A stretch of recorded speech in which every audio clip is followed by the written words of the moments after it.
اور بعض وہ ہیں کہ جن کو رب نے سب سے بلند درجات عطا فرمائے. فرمایا ایک بعض انبیاء کو اللہ تبارک و تعالیٰ نے مختلف درجات عطا فرمائے ہیں، بعض کو اللہ تبارک و تعالیٰ نے چند معجزات عطا فرمائے ہیں. کسی کو ایک معجزہ دیا، کسی کو 2 معجزات، کسی کو 4 معجزات، کسی کو 5 معجزات. ہر نبی کو اللہ نے چند معجزات عطا فرما کے بھیجے ہیں. لیکن جب رب کائنات کے محبوب نبی کی باری آئی تو رب کائنات نے 1-2 معجزات عطا فرما کے نہیں بھیجا، بلکہ 1,24,000 انبیاء کو جتنے کمالات، جتنے معجزات عطا فرمائے تھے وہ سارے اپنے محبوب کو عطا فرما کے بھیجا. سارے کمالات اپنے محبوب کے اندر جمع فرما دیے اور اتنے بلند درجات عطا فرمائے کہ حضرت موسیٰ کلیم اللہ بھی رب کی بارگاہ میں حاضر ہو کر عرض کرتے ہیں، یا باری تعالیٰ انا کلیمک و محمد حبیبک مل فرق بین الکلیم والحبیب. یا باری تعالیٰ میں تیرا کلیم ہوں، محمد تیرے حبیب ہیں، کلیم اور حبیب کے درمیان فرق کیا ہوتا ہے؟ تو رب کائنات نے فرق بتایا.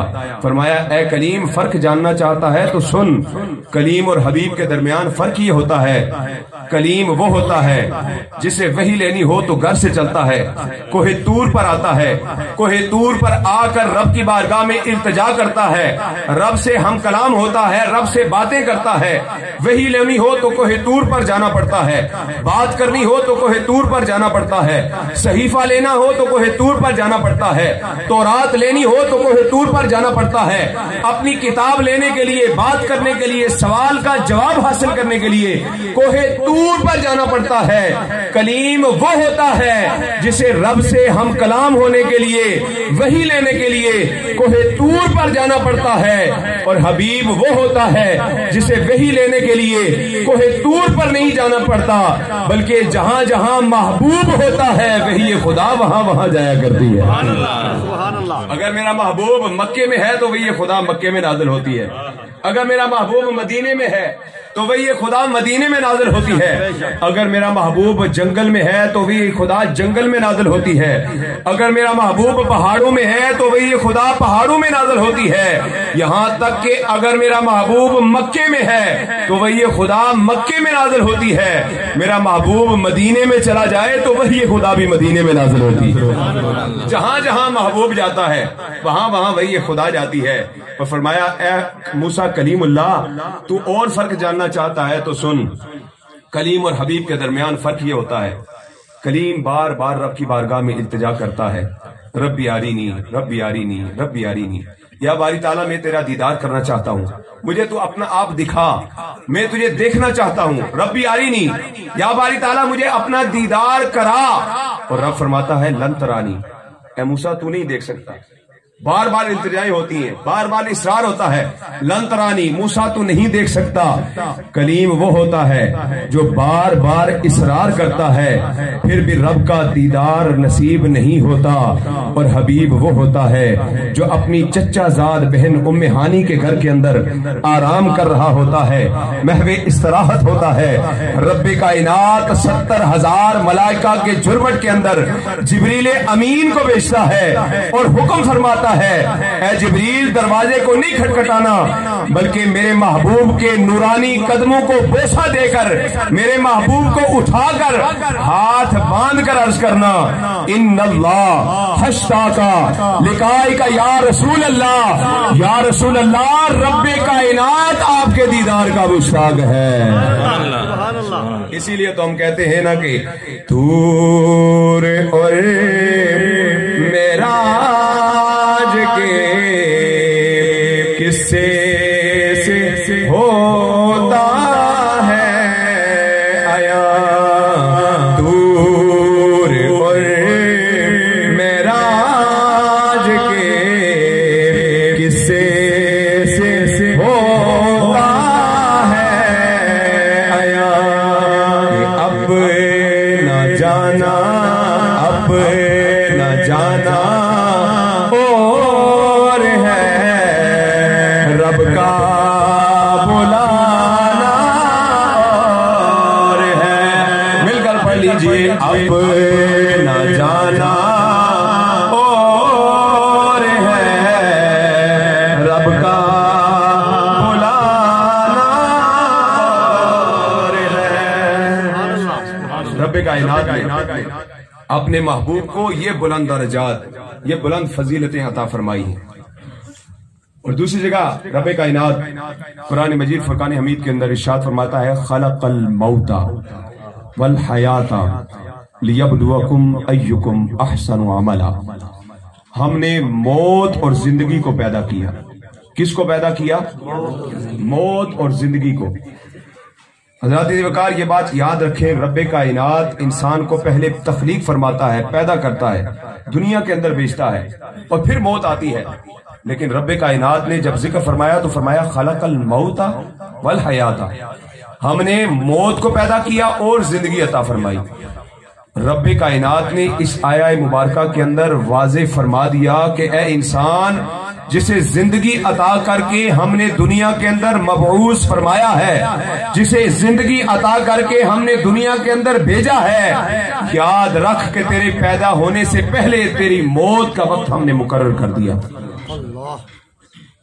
تجھے زندگی عطا کرنے سے پہلے تیری موت کا وقت رب کائنات نے مقرر فرما دیا ہے، اور دنیا کے اندر تجھے اس لیے پیدا کیا ہے، اس لیے بھیجا ہے ایکم احسن عملا۔ رب کائنات یہ جاننا چاہتا ہے کہ تم میں سے کون اچھے اعمال کرتا ہے۔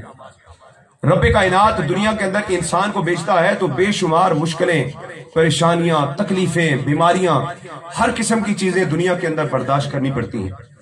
کبھی دوستوں کے تانے، کبھی یاروں کے تانے، کبھی گھر کے جھگڑے، کبھی بیوی بچوں کے جھگڑے، کبھی خاندان کے جھگڑے، کبھی بیماریاں، کبھی پریشانیاں، کبھی اجتماعی طور پر، ملکی طور پر حالات خراب ہو جاتے ہیں۔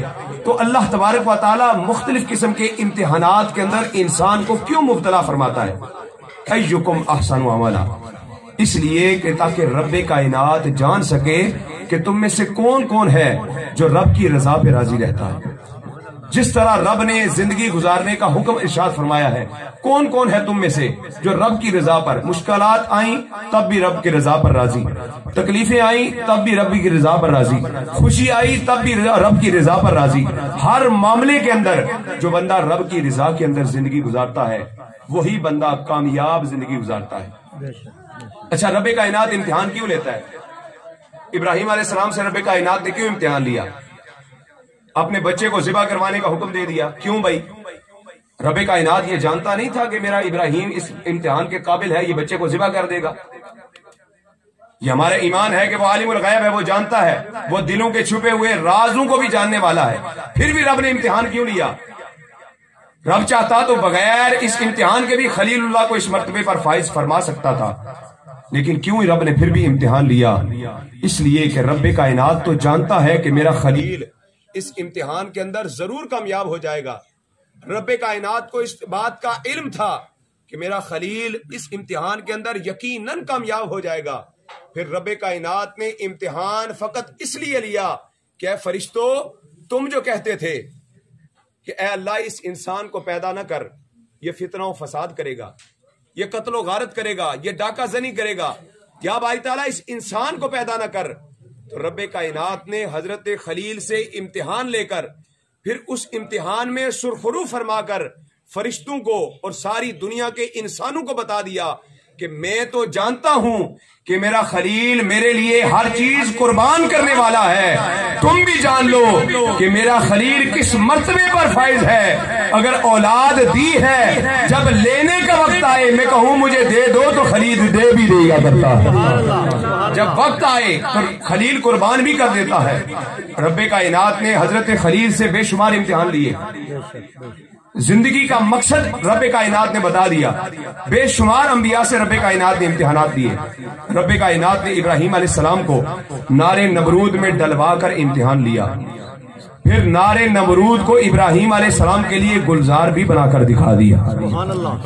پھر رب کائنات نے حضرت یوسف علیہ السلام کو اپنے بھائیوں کے دشمنیوں سے آزمایا، پھر بھائیوں نے ان کو کنویں کے اندر ڈالا تو رب نے ان کو کنویں میں ڈلواتے ہوئے آزمایا، پھر کنویں سے نکال کر ان کے کھوٹے داموں میں ان کو بیچا گیا، ان کا بکتے ہوئے ان کو آزمایا، پھر مصر کے بازاروں کے اندر پھر ان کو کھوٹے داموں میں بکتے ہوئے آزمایا، پھر ان پر الزام لگواتے ہوئے آزمایا، پھر جیل کی کالی کوٹڑی کے اندر 20 سال گزارتے ہوئے حضرت یوسف علیہ السلام کو آزمایا، اور جب جب اتنی آزمائشوں سے حضرت یوسف علیہ السلام نبرد آزما ہونے کے بعد رب کی بارگاہ میں سرخرو ہوئے تو پھر رب کائنات نے مصر کے تخت پر بادشاہ بنا کر بٹھا دیا. رب کائنات نے آزمایا اور آزمانے کے بعد پھر مرتبے عطا فرمائے. حضرت امام حسن حضرت امام حسین کو رب کائنات نے کتنے مراتب عطا فرمائے. حضور صلی اللہ علیہ وسلم کی زبان سے سیدہ شباب اہل الجنہ یہ کہلوایا، اور جن کو حضور خود اپنے کندھوں پر اٹھاتے ہیں، ان کو چومتے ہیں، ان کو سونگتے ہیں. صحابہ پوچھتے ہیں یا رسول اللہ آپ ان کو سونگتے کیوں ہیں؟ چومنا تو سمجھ میں آتا ہے، سونگنا سمجھ میں نہیں آتا. تو میرے آقا فرماتے ہیں اے میرے صحابہ، جب تمہیں خوشبو کی ضرورت ہوتی ہے تم پھول کو سونگتے ہو، کستوری کو سونگتے ہو، دنیا کی خوشبو سے اپنا معدے کو لطف اندوز کرتے ہو، خوشبو سونگ کر سرخرو ہوتے ہو. جب محمد عربی کو خوشبو کی ضرورت ہوتی ہے میں حسن حسین کو سونگ لیا کرتا، مجھے ان سے جنت کی خوشبو آیا کرتی ہے. اتنے بڑے مقام و مراتب ادا کرنے کے بعد پھر رب کائنات حضرت امام حسن کو کس طرح صبر سے آزماتا ہے. بار بار ان کو زہر دیا جاتا ہے، بار بار زہر دے کر رب کائنات نے امام حسن کو آزمایا، لیکن ہر بار زہر دینے کے بعد حضرت امام حسن رضی اللہ تعالیٰ عنہ رب کا شکر ادا کرتے ہیں. آخری مرتبہ ہیرا کوٹ کر زہر کے اندر ڈال کر پانی کے ذریعے سے آپ کے جسم کے اندر منتقل کیا جاتا ہے. آپ کے جگر کے ٹکڑے ٹکڑے ہو جاتے ہیں. مفسرین نے لکھا کہ آپ کے جسم کے آپ کے جگر کے 120 ٹکڑے ہوئے. بعض نے لکھا کہ آپ جب کیا فرماتے الٹی فرماتے تو آپ کی دل کے آپ کی رگو کے آپ کے کلیجے کے ٹکڑے منہ کے ذریعے سے باہر نکلا کرتے تھے. اتنے بڑے امتحان کے اندر مبتلا فرمایا، لیکن پھر بھی موت کا وقت جب آتا ہے حضرت امام حسین پوچھتے ہیں اے بڑے بھائی امام حسن بتاؤ تمہارے قاتل کو کیا سزا دی جائے؟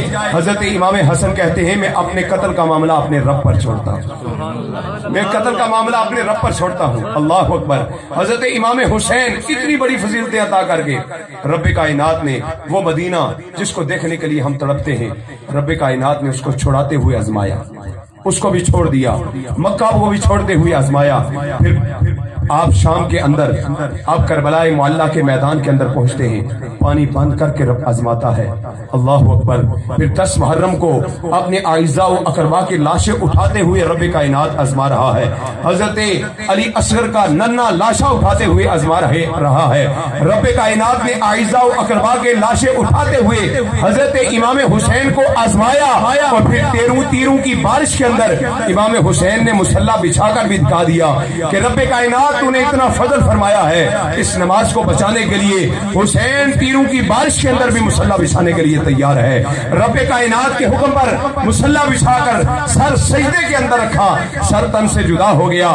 جب سر تن سے جدا ہوا تو رب کائنات نے جب اتنے صبر سے اتنی بڑی تکلیفوں اور مصیبتوں سے گزارا تو اس مرتبے پر فائز ہوا کہ دھڑ جو ہے کربلا معلّہ کے میدان کے اندر پڑا ہوا ہے اور سر شام کے بازاروں میں نیزے پر ہے اور زبان سے پھر بھی قرآن کی تلاوت جاری ہے.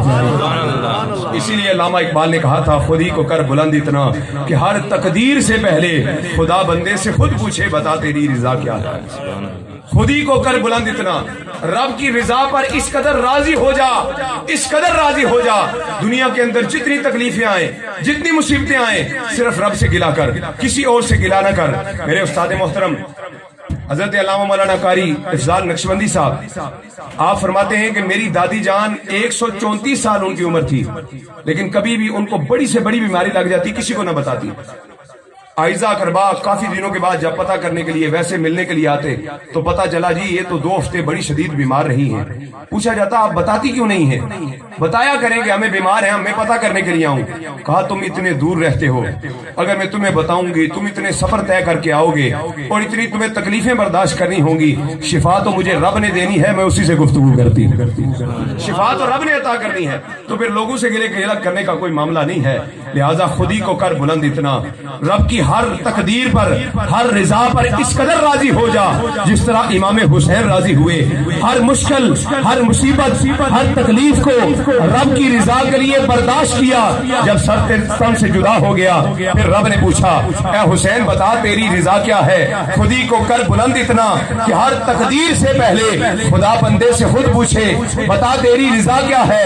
حسین تو نے ہر تکلیف برداشت کی ہے، ہر مصیبت برداشت کی ہے، بتا تیری رضا کیا ہے؟ تو امام حسین نے کہا یا باری تعالیٰ اس زبان پر میں مدینہ سے چلا تھا قرآن جاری تھا، مکہ سے چلا تھا قرآن جاری تھا، یہاں پر پہنچا تھا قرآن جاری تھا، جنگ کے لیے نکلا تھا قرآن جاری تھا، سر سجدے کے اندر جھکایا قرآن جاری تھا۔ اس زبان سے قرآن کو روکنے کے لیے، تلاوت کو بند کرنے کے لیے یزید کے حکم پر اس کے حامیوں نے میرا سر تن سے جدا کر دیا ہے۔ رب کائنات میری رضا یہ ہے کہ اس زبان پر پھر قرآن کی تلاوت جاری فرما۔ پھر رب کائنات نے زبان کے اوپر قرآن کی تلاوت کو بھی جاری فرما دیا۔ لہذا حضرات ذوالفقار یہ زندگی مختصر سے لمحات کے لیے رب کائنات نے ہمیں عطا فرمائی ہے، لیکن اس زندگی عطا کرنے سے پہلے رب کائنات نے ہماری موت کا وقت مقرر فرما دیا ہے۔ یہ دعا ضرور فرمانی چاہیے کہ رب کائنات ہمیں بری موت سے محفوظ رکھے، بری موت سے ہمیشہ حفاظت کی دعا مانگنی چاہیے، اور جو اچھے لوگ دنیا سے چلے جاتے ہیں جن کے احصال ثواب کے لیے ایسی محافل کا انعقاد ہوتا ہے، اللہ تبارک و تعالیٰ ان کے درجات یقیناً بلند فرمایا کرتا ہے۔ اور یہ تحفے کے طور پر آج غلام ربانی صاحب کو یہ محفل پاک فرشتے قبر کے اندر جب لے جا کر ان کے بچوں، ان کے اعزاء کربا کی طرف سے جب یہ تحفہ پیش کریں گے تو وہ کتنے خوش ہوں گے کہ میں زندگی میں بھی حضور کے ذکر کی محافل کا انعقاد کیا کرتا تھا، آج میں فوت ہوا ہوں تو میرے بچوں نے بھی اسی طرح محفل کا انعقاد کیا۔ تو حضرات ذوالفقار اللہ تبارک و تعالیٰ کی بارگاہ میں دعا ہے خالق کائنات غلام ربانی صاحب مرحوم و مفروض کے درجات کے اندر بلندی عطا فرمائے۔ زندگیاں ختم ہوئیں اور قلم ٹوٹ کے تیرے وصاف کا ایک باب بھی پورا نہ ہوا۔ واخر دعوانا تمام حضرات صلاۃ السلام کے لیے کھڑے ہو جائیں۔ مصطفیٰ جان رحمت کو سلام شمع بز سلام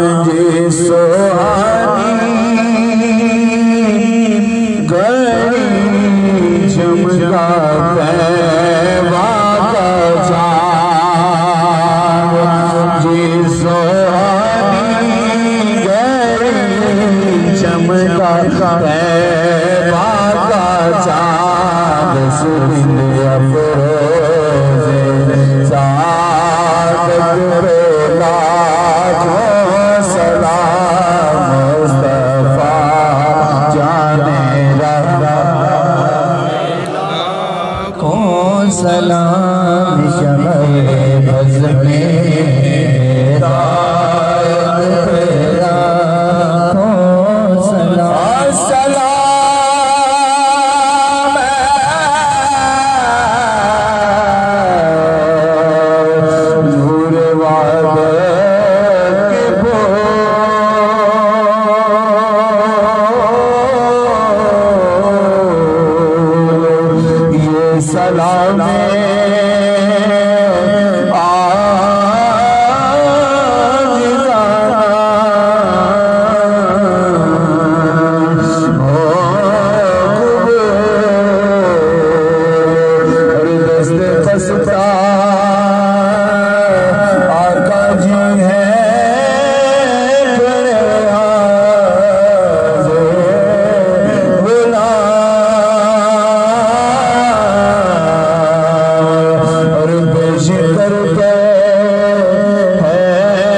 صفیں درست کریں، لینے بنائیں، ایک دوسرے کی طرف منہ کر کے بیٹھ جائیں۔